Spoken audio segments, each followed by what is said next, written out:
మీకు గుర్తుందో లేదో మన చిన్నప్పుడు అందరి అమ్మలు మినపరొట్టె వేసేవారు.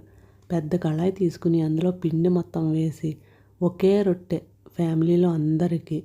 అది కొంచెం కాలిన తర్వాత అట్లొస్తో అలా అలా చుట్టూ కదిపి కళాయికున్న అటువైపు రింగుని ఇటువైపు రింగుని క్లాత్తో పట్టుకుని పైకి ఎగరిస్తే అది తిరిగి వచ్చి కళాయిలో పడేది.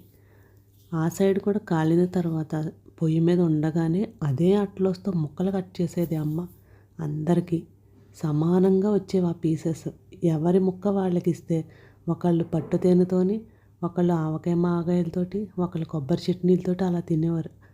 ఒక్కొక్కసారి ఆ మినపరొట్టె ముక్కను మనం 5 వేళ్లతో పట్టుకుని ఇప్పుడు బర్గర్ ఎలా తింటున్నాం అలా తినేవాళ్ళం. చాలా టేస్ట్‌గా ఉండేది. లోపల బాగా ఉడికేది, పైన బాగా క్రిస్పీగా ఉండి చాలా బాగుండేది. ఇప్పుడు మనం పెనం మీద చిన్న అట్టు వేసుకుంటేనే ముక్కలైపోతుంది. ఎందుకంటే పప్పుల్లోని, నూకల్లోని కల్తీలు వచ్చేసి. ఏమంటారు ఫ్రెండ్స్?